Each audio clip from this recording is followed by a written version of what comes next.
Hey, I want to welcome everybody. Today we have with us the OVEC Deeper Learning team. We've got Rachel Albright, Lacey Eccles, and Adam Watson will be on with us today. So I'm going to go ahead and turn it over to them. So welcome, ladies and gentlemen. Thank you. Hi, everyone. Rachel Albright and Lacey Eccles here. Our teammate, Adam Watson, is not with us today. And our other teammate, Carmen Coleman, is also not with us today. But we are thrilled to be here to talk to you a little bit about traditional, transformational, and transitional tasks and how to create vibrant student learning experiences. So we really zoomed in, and we're going to really zoom in on that very first bullet under the United We Learn 3 big ideas, right? So there's the vibrant student experiences, encouraging innovation, and collaboration with our communities. And so that very first bullet is what we're going to focus on in our 30 minutes here today. And so our driving question for today is, what are vibrant student experiences? And what shifts can we make to create more of them? And so, because our audience is principals, we're going to start with kind of a scenario about a story of a principal. And so today, you're going to read about some different observations a principal, we're going to call her Miss Z, made about the type of work that students were being asked to do in the classrooms that she observed. And she's really trying to wrestle with that question of, what do meaningful, vibrant learning experiences actually look like, specifically in her school?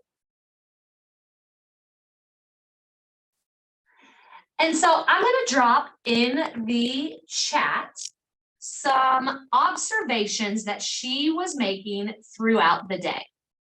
And so you'll see as you look at those observations, kind of a first period, second period, third period,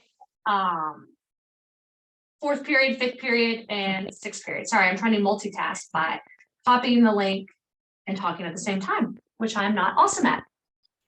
So as you look at this document that I dropped in the chat, I want you to read the observations that Ms. C made about the types of learning that students were engaged in. And remember, she's trying to figure out what practices is she seeing that are really producing meaningful, vibrant learning experiences for students. And so in that doc, you'll see kind of first period through sixth period and just some of her jotted observations.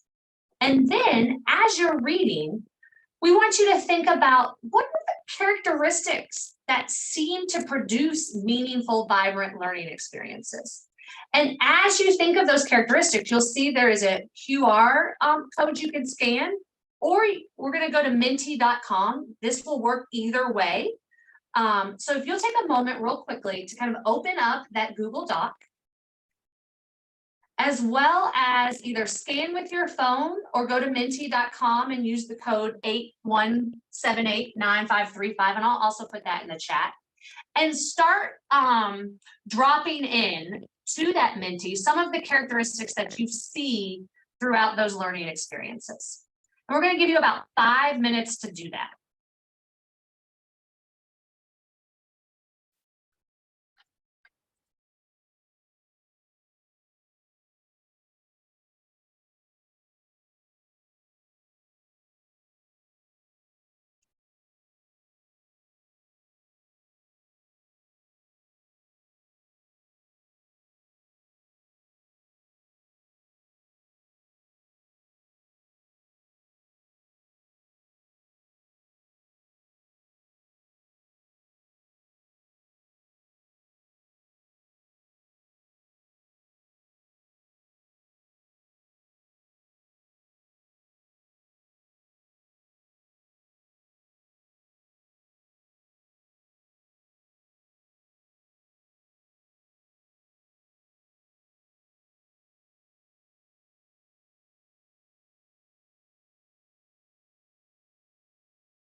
Okay, this is your 1-minute warning.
Okay, so check out all of these characteristics of meaningful, vibrant learning. And this is a word cloud, right? So the more we say specific terms, the bigger those terms get.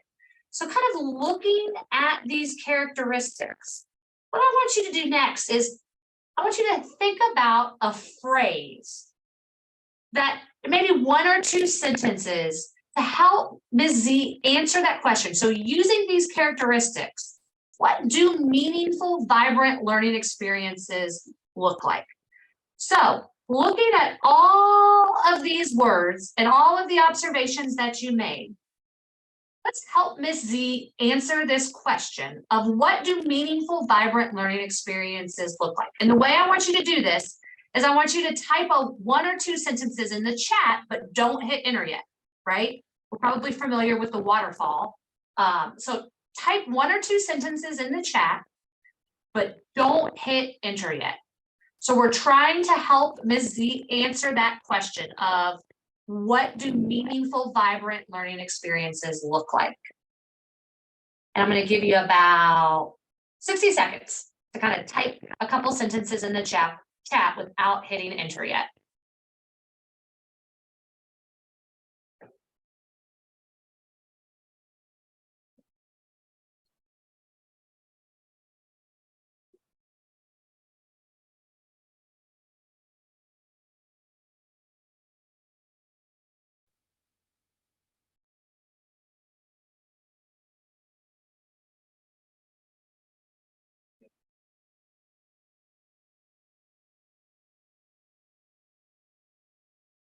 Okay, I'm going to count down from 5, and we're going to drop them in the chat. You ready? 5, 4, 3, 2, 1, hit enter. All right, Holly says authentic real-world projects involving student choice and collaboration. Beautiful. Jamie says they're student-focused and inquiry-based. Awesome. Thank you, Jamie.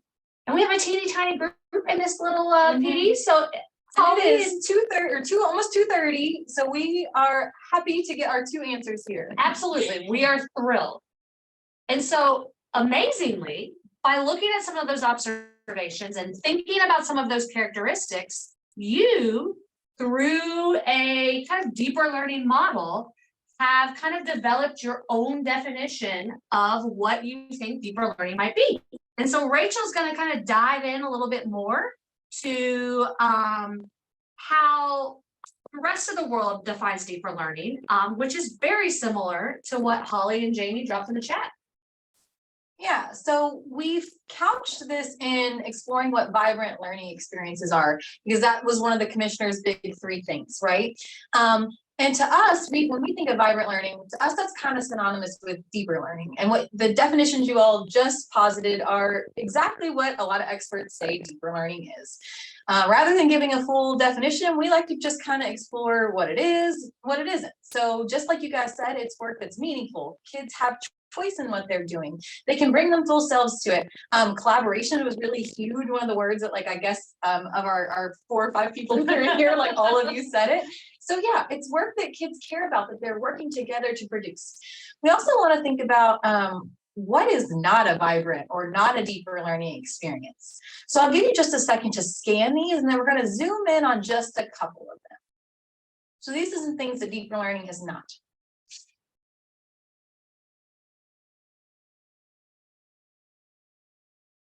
So let's zoom in on just a couple of those and kind of do some myth busting, if you will. So first of all, one of the big things that we see, and none of your all's definitions that you all gave us was that it's project-based learning. One of the things that we hear over and over is like deeper learning is the same thing as PBL, and that they go back and forth. So I want to return us to our scenario with Ms. Z, that principal. Here are some other lessons she observed. And as she's making her observation, she notices like not all projects are capital PBL. Like there are projects and then there's PBL, right? So here are two different lessons she observed. The one on the left, kids were being asked the question, how do we equitably manage resources? They're doing some research around resource scarcity in their local communities. They're learning about different resource managed philosophies, and then they're proposing a solution to a panel of local authorities. In another classroom, kids were asked to do this project. So they make a Google Slides presentation to share facts they've learned about hurricanes, and they're just going to share it to their peers and their teachers. So we're a small enough group here. You can share in the chat or you can come off mute. What are some things you guys noticed about the difference in these two projects?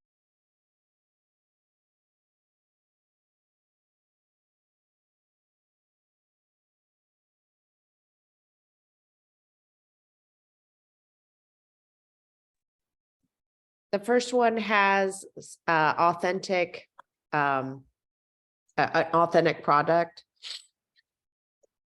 Thank you, Michelle. So there's some authenticity, right? If we were thinking about a Kentucky classroom specifically, and we looked at the project on the right, a hurricanes, like where's the authenticity there, right? Like, I mean, we could possibly make some, but on the left, that's a little, it's a lot more authentic because we're looking at a local community. They're actually presenting to a panel of people who have some decision making. And then Holly added the first project involves a real world guiding question. So it's guided by a question that kids, a hard question with not one right answer, whereas facts about hurricane, there might be a right answer or a wrong answer. So yeah, they're being asked to grapple with bigger, harder things in an authentic, localized way. So to paraphrase a quote from David Cook, just like all bourbon is whiskey, but not all whiskey is bourbon, all good PBL is deeper learning, but not all good deeper learning is PBL. So we can definitely have experiences that are vibrant and meaningful that are not PBLs. So another myth we want to bust, and something that we often see, is that deeper learning is not something that we reserve for our gifted and talented students, or it's just an extension for the kids that already have it at like the end of the unit. So here's a couple more examples of things that Miss Z saw going on in her school. Okay, so she's realizing that maybe not all kids are getting access to meaningful, vibrant learning experiences. So she goes to the same class from this teacher, one period, it's her honors period, and they're doing the task on the left, right? They've got this kind of guiding question of what makes someone a hero. They're selecting different texts from a given time period. They're creating a video to share at Activism Week, and they're giving kids, their peers, actions that they can take to stand up on to injustices they're seeing in their current reality. Now, the kids in the regular track in that same course, they're reading the novel To Kill a Mockingbird, and they're going to write an essay defending if they think Atticus is a hero and why or why not, right? So same course, let's call it English 1 and Honors English 1, and this is what kids are experiencing. So I want you to think about for just a second, what's going on here? What kind of experiences are the kids in the honors track getting that our kids in the regular track are not getting? And why might that be? What are some thoughts you guys have about that? Again, chat or talk to us.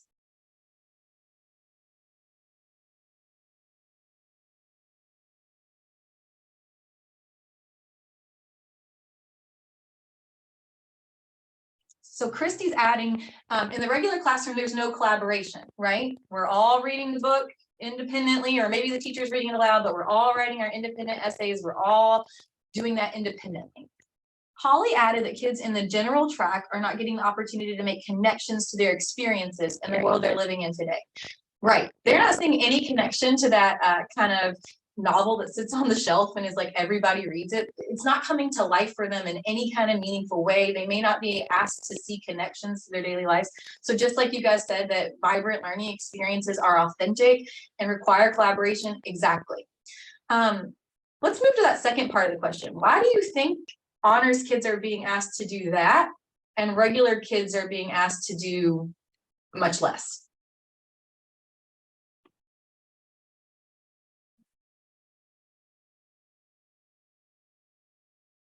What might be some reasons that same teacher is asking different tracks of kids to do different things?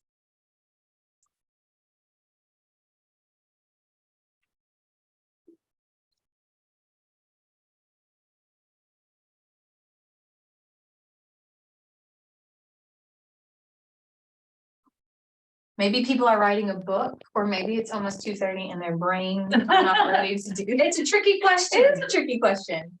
Okay, Holly added, thank you guys. Regular track kids are focusing on skill-based writing, such as claim, evidence, reasoning, right? So they have to have the basics before they can do anything substantial with that learning. And then Jamie added preconceived ideas that they are not able to reach those higher order thinking skills. Or, you know, I just need to get them to sit in their seat and read quietly for 20 minutes before I can set them free to do these collaborative things, right? So a lot of limiting beliefs and who gets access to deeper learning or vibrant learning experiences definitely persist. So one myth we want to push against is that only kids who already have it or are GT kids can engage with experiences like this. So now that you guys have kind of come to a little bit deeper understanding of what vibrant learning experiences might look like or feel like, and who should have access to them, and what they might look like from like a principal's perspective going through class, where do we go from here? And if we're trying to create more vibrant learning experiences, what do we do to do that? So we always think about like this revolution. It has to look complete. We want it to look completely different. We know not traditional, but what does transformational really look like? And it seems like so hard to attain, right? So if we're thinking about this in terms of how we use our space and what our classrooms look like, right now, you know, we have a lot of classrooms that look like this and have looked like this for hundreds of years. Kids in rows and desks with a teacher up front kind of lecturing. And we know that like the most vibrant transformational learning experience that you guys talked about is like, make it authentic, make it real world, give them opportunities to collaborate and learn from professionals. So maybe that looks like learning in the field, but that's a big swing for our teachers to make overnight. So we're really passionate about what are those transitional moves that we can make, just one or two simple shifts to create more vibrant learning experiences. So could we take those desks and put them in pods so that kids are working together? Could we maybe take those Chromebooks and connect them virtually with professionals? Can we deprivatize our blackboards in the front of the room and allow kids to show learning and lead learning? So just like thinking about different ways we can use our space, we can also think about how can we transition our instruction. So if we think about that very traditional experience our kids in the general track had, they read a book, they write an essay. And we think about, well, what are just a couple little shifts we can add to that to really make that learning more vibrant, more authentic, to create opportunities for collaboration, to create deeper learning experiences? Well, maybe we could couch that in the context of studying, you know, make it interdisciplinary. We're learning a little bit about a historical time period as well. And you know what, instead of just writing an essay we're going to submit to the class, we're going to actually share what we learned about that time period with our classmates. And then they still get to come together to consider who they consider to be a hero from a time period. So not just Atticus, now we're considering different kinds of people they might want to analyze. And then we can add even more shifts to that and make it transformational to where kids are being asked larger questions, creating presentations to share with more authentic audiences. And you can kind of see here how just little shifts, little layers, we're not throwing out our instructional resources. We're not saying you can never teach any piece of a traditional lesson ever, but like, what are the little moves we can make to move our kids toward more vibrant learning experiences that will keep them energized and really make them find that love of learning that our teachers and our kids are hungry for. So if that seems like something you're interested in, here's our little shameless plug here at the end. This is a piece of a much larger module where we can work with teachers, staff members, leaders to really define what is deeper learning through looking at a variety of different, we looked at just one set of a schedule of the day, looking at, I'm going blank here, tasks. We looked at observations. Yeah. But we can look at a larger deck and kind of see non-examples to examples to kind of come to a definition of what that looks like.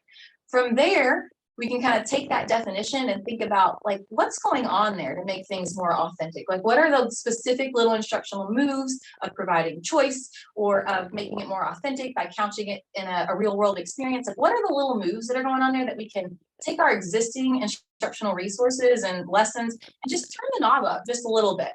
And then from there, we even can do what's called a quality work protocol, where we come in and look at the work that you're asking students to do, kind of put it through a filter of, you know, is this work authentic? Is it complex? And does it require some craftsmanship? And really think about refining and improving the kind of work that we're putting in front of our students. We just wanted to give you a tiny, I mean, it's 30 minutes virtually, so a tiny taste of a larger, more interactive, in-person experience to help teachers wrestle with their own definition of deeper learning while also doing parallel pedagogy of making sure that we are also in our professional learning practicing what we preach. And not being one more thing, that like we're not throwing out the baby with bathwater, so to speak, that what you're doing isn't wrong. It's just like, again, what are those little shifts that we can add to create more vibrant learning experiences? We're very passionate about the squishy in the middle, right?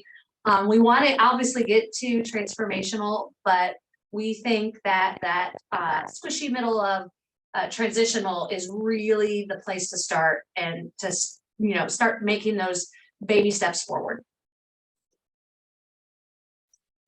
Oh, I missed a transition there. But as a gift to you all, we are wrapping up about 5 minutes early. Here is our contact information if you guys would like to reach out to us.